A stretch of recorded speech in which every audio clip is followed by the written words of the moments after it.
अस्सलाम वालेकुम नाज़रीन, मैं हूं मंसूर अली ख़ान। अपने डिजिटल चैनल के ऊपर आपको खुश आमदीद कहूँगा। नाज़रीन, बड़ी अहम खबरें हैं जो आपके साथ डिस्कस करनी है। पिछली जो हमारी वीडियो थी उसके अंदर तो हम सिर्फ एक खबर को डिस्कस कर सके थे, लेकिन आज दिन भर कुछ और एक्टिविटीज़ हुई हैं, कुछ उन खबरों के बारे में भी आपसे बात करनी है। एक तो इमरान खान साहब मुजफ्फराबाद के जलसे से उन्होंने खिताब किया, कुछ ज़रा उसके बारे में भी बात करेंगे कि वहाँ पे उन्होंने एक माशाल्लाह बहुत बड़ा एक झूठ भी बोला है। ज़रा वो भी आपके साथ शेयर करते हैं वो क्या झूठ था। लेकिन उससे पहले इमरान खान साहब की एक ट्वीट आपके साथ शेयर करनी है। इमरान खान साहब जो है वो लग इस तरह है कि सऊदी अरब के साथ भी अपने ताल्लुकात जो है वो ठीक करने की कोशिश कर रहे हैं, और ख़ास तौर पे मोहम्मद बिन सलमान के साथ। मोहम्मद बिन सलमान जो हैं वो वही शख्स हैं जिनके लिए इमरान खान साहब ने एक दफ़ा गाड़ी भी चलाई थी, एक दफ़ा बहुत कुर्बत थी इनके साथ, लेकिन उसके बाद मामला काफ़ी आपस में ख़राब हो गए थे, और जिसे कहते हैं ना नो टॉकिंग टर्म्स वाली सिचुएशन जो है वो काफ़ी हद तक बन चुकी हुई थी। इमरान खान साहब ने आज ट्वीट किया, उन्होंने कहा कि जी मैं सऊदी वली अहद शहज़ादा मोहम्मद बिन सलमान को ममलिकत का वज़ीर आज़म मुंतखब होने पर मुबारकबाद पेश करता हूँ, और पाकिस्तान के लिए आपकी दोस्ती और हिमायत अनमोल है, और आप अपने विजन से ममलिकत को एक नए दौर में दाखिल करेंगे। मेरी ख्वाहिश थी कि इमरान खान साहब मोहम्मद बिन सलमान को फ़ोन करके, वो जो इनकी पार्टी के अपने चाहने वाले थे जिनको उठा के अंदर बंद कर दिया गया था, जब उन्होंने मरियम औरंगज़ेब के ऊपर जो है नारेबाजी की थी और बदतमीज़ी की थी मदीना मुनव्वरा में, तो उस वक्त भी एक फ़ोन कर देते। लेकिन शायद इनको इस बात का पता था कि बाइडन जो है वो इनको फ़ोन नहीं करता और मोहम्मद बिन सलमान शायद इनका फ़ोन नहीं उठाएगा, तो इसलिए इन्होंने कष्ट ही नहीं किया। और यहाँ पे भी जो है उन्होंने मुनासिब समझा कि चलो ट्वीट कर दो, ट्वीट करके जो है वो मामले को हल करो, वरना फ़ोन इस किस्म की मुबारकबादें तो बेहतर होता है कि आप फ़ोन करके करें, ट्विटर से कुछ होता नहीं है। खैर, अच्छा जी, उसके बाद एक और ख़बर जो है वो फैसल वाडा साहब के हवाले से है। फैसल वाडा साहब की नाअहली के हवाले से जो केस है उसकी समाअत भी जो है वो वक्त की कमी की बायस आइंदा मंगल तक जो है मुलतवी हो गई। सुप्रीम कोर्ट में उन्होंने अपनी नाअहली को चैलेंज किया हुआ है। इलेक्शन कमीशन का ये फैसला था, पहले इन्होंने हाई कोर्ट के अंदर चैलेंज किया था, वहाँ से केस हार गए थे, अब ये सुप्रीम कोर्ट के अंदर पहुँचे हुए हैं कि अपनी नाअहली को जो है वो चैलेंज कर सकें। अच्छा, इसके अलावा मरीम नवाज़ की जो बरीयत है एवन फील्ड डिफरेंस में, जो आज इस्लामाबाद हाई कोर्ट ने फैसला दिया है, उसका तफसीली फैसला भी जो है वो सामने तफसीली फैसला नहीं, सॉरी, शॉर्ट ऑर्डर जो है वो सामने आया है। तफसीली फैसला बाद में आना है। उसमें उन्होंने कहा है कि जी, मतलब सिंपली उन्होंने कहा मरीम नवाज़ की 6 जुलाई 2018 के फैसले के खिलाफ अपील मंजूर की जाती है। मरीम नवाज़ को बरी करने की वजूहात का तफसीली फैसला बाद में जारी होगा, और इस तरह मरीम नवाज़ को रेफरेंस में आए इल्ज़ामात से बरी किया जाता है। और कुछ ऐसा ही फैसला जो है वो कैप्टन राइट सफदर के बारे में भी आया है, उसमें भी जो है उनकी सज़ा को ख़त्म करने की बात की गई है। इसके अलावा इमरान खान साहब आज मुजफ्फराबाद में मौजूद थे। अब मुजफ्फराबाद में आप जानते हैं कि आज़ाद कश्मीर के अंदर ऑलरेडी पाकिस्तान तहरीक इंसाफ की ही गवर्नमेंट है, तो इंतज़ामिया कितनी को अलर्ट होगी और कितना को उसने किरदार अदा किया होगा, मेरे ख्याल में मुझे कहने की ज़रूरत ही नहीं है, हर जगह ऐसे ही होता है। तो मुजफ्फराबाद में उन्होंने जलसा मुनक्किद किया, वहाँ पे उन्होंने एक पनाह गाह का भी जो है वो इफ्तिताह किया इस मौके के ऊपर। तो उन्होंने कहा कि जी, मैं आज मुजफ्फराबाद ऐसे मौके पे आया हूँ जब पाकिस्तान की तारीख का फैसला कुन वक्त है। शहबाज शरीफ, तुम्हारा ख़ास शुक्रिया अदा करना चाहता हूँ, आपने प्रिंसिपल सेक्रेटरी से मेरी बातचीत लीक कर दी, आपने साबित कर दिया कि मरासला हकीकत है। अच्छा, ये जो लाइन है ना, आपने साबित कर दिया मरासला हकीकत है, आपने साबित कर दिया मरासला हकीकत है, ये मैं कल से देख रहा हूँ, इनका जो फेवरेट चैनल है वो भी यही लाइन पीटी जा रहा है, बार बार पीटी जा रहा है, और वो इसी एजेंडे के ऊपर जो है सारे उन्होंने प्रोग्राम भी इसी के ऊपर किए हैं, इसी लाइन को लेके चल रहे हैं। मैंने कल ही आपको बता दिया था कि इनका एजेंडा यही है कि इन्होंने जो 2 इंपॉर्टेंट टॉपिक्स हैं उस ऑडियो के अंदर वो डिस्कस ही नहीं करने। मतलब उन्होंने ये डिस्कस ही नहीं करना कि जनाब ये इमरान खान साहब अपने मुंह से बोल रहे हैं कि हमने इसके साथ खेलना है, इसको डिस्कस ही नहीं कर रहे। और ये भी डिस्कस नहीं कर रहे कि जी हम अपनी मर्जी की समरी बना लेंगे, अपने मर्जी के एनालिसिस जो है उसके ऊपर बना लेंगे, वो भी डिस्कस नहीं करना। बस इस लाइन को पकड़ के रखो कि जनाब देखा, मरासला हकीकत है, मरासला हकीकत है। मेरे भाई, जब नेशनल सिक्योरिटी कमेटी ने जो है उसके ऊपर पूरा एलामिया जारी कर दिया था, तो कौन कहता है कि मरासला हकीकत नहीं है? या जो साइफर जिसकी बात कर रहे हैं, कौन कहता है हकीकत नहीं है? साइफर हकीकत है। साइफर को बढ़ा चढ़ा के जो आपने अपने साथ लगाया और जो टोपी ड्रामा आपने बनाया कि जनाब मेरी हुकूमत साइफर की वजह से चली गई है, वो झूठ है सारा। खुल के बात करें ना, लोगों को बेवकूफ़ ना बनाया करें। एक तो इस किस्म की आप लोग जो बातें करते हैं ना, मुझे तब इस बात की चढ़ती है, आप लोग समझते हैं ये सारे गधे हैं, ये सारे खोते हैं, इनके आगे जो भी आप डाल दोगे ना चुप करके इसको ऑब्जॉर्व कर लेंगे। मत इतना लोगों को इतना कमतर मत समझा करें, बराए मेहरबानी इस किस्म की बातें मत किया करें। उसके बाद इन्होंने कहा जी आपको पता है मैं इसको चेरी ब्लॉसम क्यों कहता हूं, शहबाज शरीफ की बात करें, मैं इसको चेरी ब्लॉसम क्यों कहता हूं, जब ये बूट देखता है पॉलिश शुरू कर देता है, बड़े की सबसे अच्छी करता है, बड़े बूट को जब देखता है ऐसी पॉलिश करता है कि इसको शक्ल नजर आनी शुरू हो जाती है। ये इमरान खान साहब ने कहा है जी, ये इमरान खान साहब ने कहा है बूट पॉलिश के बारे में जी।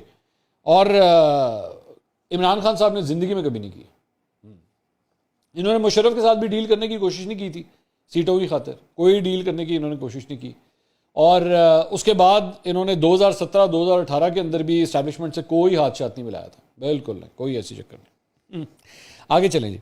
उसके बाद कहते हैं जी कश्मीर की असेंबली में भी लोटे आते हैं, वादा करो आइंदा कोई भी ज़मीर बेचे उसको वोट नहीं देना।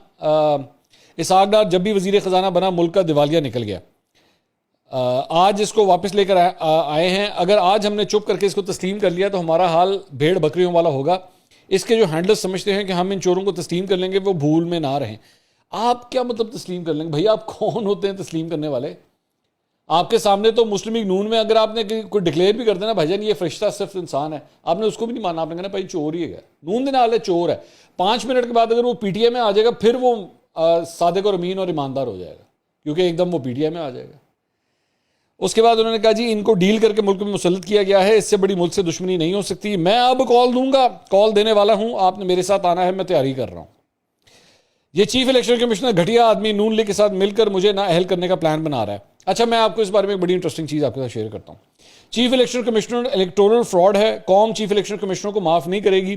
चीफ इलेक्शन कमिश्नर के खिलाफ हम हर कानूनी एक्शन लेंगे। सुल्तान सिकंदर सुन लो, अगर तुम में इतनी सी भी गैरत है तो इस्तीफा दो। ये एक बात जहन में रखिएगा। एक बात मैं आज आपको ना खान साहब, मैं आपको अक्सर खान साहब के गुरु समझाता रहता हूँ।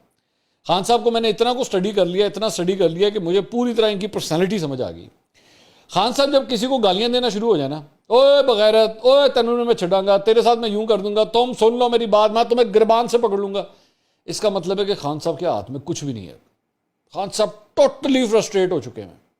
ये जिस शख्स को जितनी गालियां दे रहे हैं ना, इसका मतलब ये उसके मामले में उतने ही ये लाचार हैं, बेबस हैं, ये कुछ भी नहीं कर सकते। ये शहबाज शरीफ को अगर कह रहे हो ना बूट पॉलिश, ओए चेरी ब्लॉसम, तुम ये करते हो वो करते हो, इसका भी मतलब ये कुछ नहीं कर सकते। इसकी वजह क्या है भला, आपको पता है इसकी वजह क्या है? इसकी वजह ये है कि खुद क्रिकेटर रहे हैं। क्रिकेटर ये हरकतें कब करता है आप बताएं मुझे? फास्ट बॉलर या क्रिकेटर ये हरकतें कब करता है? जब बैट्समैन उसको फेंटी मार रहा होता है। खुद भी तो फास्ट बॉलर रहे हैं ना, जब बैट्समैन फेंटी मार रहा होता है ना, चौके छक्के मार रहा होता है, तो एक कोई तरीका होता है, उन्होंने पिछते खड़े होकर गाला कढ़नियां शुरू कर दो। बस माँ बहन की गालियां निकालो उसे, चाहे वो गोरा है उसको समझ आ रही है कि नहीं आ रही, बस उसको गालियां दो, सिर्फ उसको। एक लतीफ़ा सुनाता हूं आपको इसमें, वैसे ही ऑन अ लाइटर नोट एक लतीफ़ा सुनाता हूं। ये मैंने कहीं पे सुना था, तो मैं इसलिए मैं किसी को कोट कर रहा हूं, ये मत समझिएगा कि मैं अपनी बात बना रहा हूं। इंग्लैंड का एक खिलाड़ी है ना बेन स्टोक्स, तो वो इंडिया के टूर से होके ना वो वापस गया, और जो दीगर भी उसके साथ खिलाड़ी थे, मेरे ख्याल में पता नहीं उसने आईपीएल खेली थी या क्या था, तो वो जो पूरी इंग्लैंड की टीम थी ना, उनका पता नहीं कि इंटरव्यू हुआ या क्या हुआ, तो उन्होंने कहा यार हमारी टीम में ना, इंडिया के अंदर हमारी पूरी टीम में सबसे ज्यादा अगर कोई शख्स, कोई क्रिकेटर मशहूर है ना, तो वो बेन स्टोक्स है। जो बॉलर आता है इंडिया का वो इसी का नाम लेता है, बेन स्टोक्स की क्या बात है। तो वो वहां पे जब किसी पता नहीं इंडियन या किसी पाकिस्तानी ने जब सुना, तो फिर उनको बताया कि भाई वो बेन स्टोक्स नहीं कहते, वो कुछ और कह रहे होते हैं, ठीक है। तो वैसे ही एक मेरे जेहन में एक ये आया था, तो मैंने सोचा आपके साथ शेयर कर लूं। वो फिर असल बात उनको किसी ने बताई कि वो क्या रहे होते हैं पिच के ऊपर। तो ये खान साहब की भी जो गालम गलोच निकल रही होती है ना, बुरा भला कह रहे होते हैं, ये वो वाली फ्रस्ट्रेशन है, क्योंकि बंदा नहीं आउट हो रहा होता, बंदा आउट नहीं हो रहा, चीफ इलेक्शन कमिश्नर आउट नहीं हो रहा, कभी ये यॉर्कर करा रहे हैं, कभी बाउंसर करा रहे हैं, कभी स्लो बॉल करा रहे हैं, आउट नहीं हो रहा बंदा। तो एंड में फिर जो है ना ये गालम गलोच तब स्टार्ट होती है। वैसे ही बस मैंने कहा मैं आपके साथ जरा शेयर कर दूं। अच्छा जी, पता नहीं बात कहाँ से कहाँ चलेगी। अच्छा जी, इसके अलावा एक और ख़बर जो है वो मरीम नवाज़ साहिबा के हवाले से। मरीम नवाज़ साहिबा ने आज जो गुफ्तगू की, जब उनका फैसला जो है वो आ गया, उसके बाद बाहर आके जब उन्होंने मीडिया से गुफ्तगू की, तो उसमें से चंद चीज़ें ज़रा आपके साथ शेयर करना चाहेंगे। एक तो उनसे सवाल किया गया कि पैनामा वाला मुकदमा, इमरान खान ने तो ये केस नहीं बनाया था, आप भी जानती हैं कि एस्टैब्लिशमेंट इसके पीछे थी। तो मरीम नवाज साहिबा ने कहा इसका बेनिफिशरी कौन था? नवाज शरीफ को हटाकर जो साजिशी है ना, वो भी कहीं दूर बैठा हुआ है। सो बेसिकली मरीम नवाज साहिबा, मैं आजकल नोट कर रहा हूँ, टोटली इस्टेब्लिशमेंट के ऊपर जो है ना वो उन्होंने अपनी वो बंदूकें शंदूकें बंद करके पैक करके अलमारी के अंदर रख दी हैं।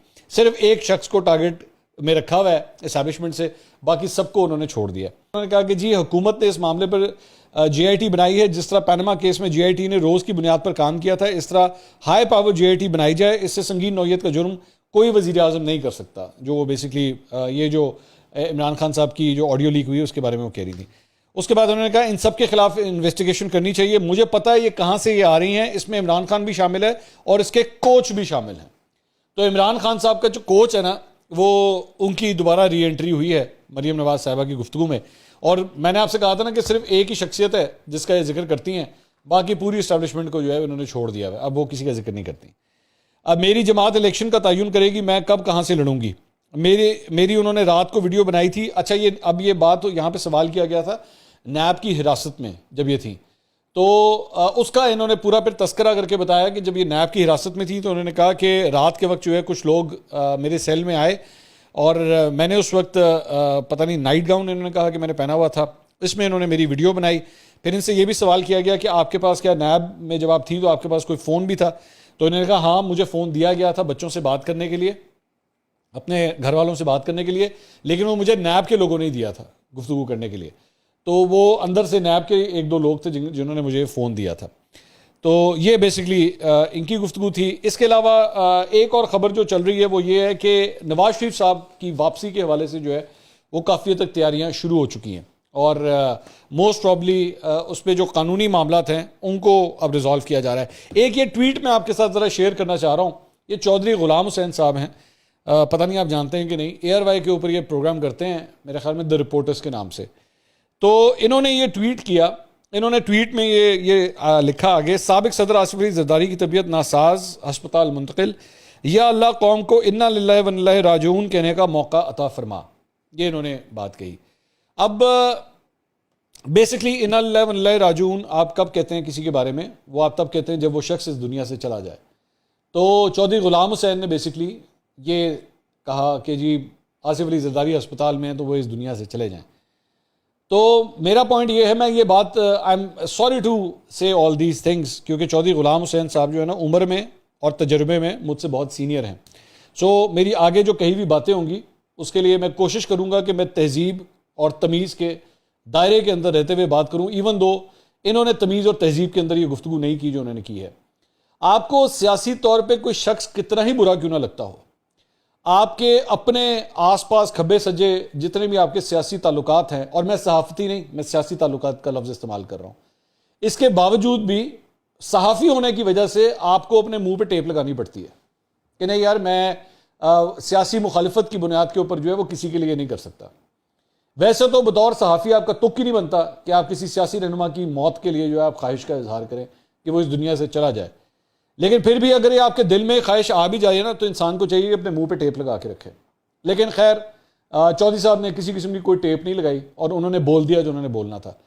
चौधरी साहब इससे पहले मुझे अच्छी तरह आज भी याद है जब तहरीक अदम एतमाद आने वाली थी तो उस वक्त भी इन्होंने इनकी बड़ी मशहूर एक वीडियो पड़ी हुई है जिसमें इन्होंने बड़ा वो मतलब ड्रामा भी करके दिखाया था कि नहीं जी इमरान खान तो कहीं जा ही नहीं रहा, हो ही नहीं सकता, कुछ होना ही नहीं है।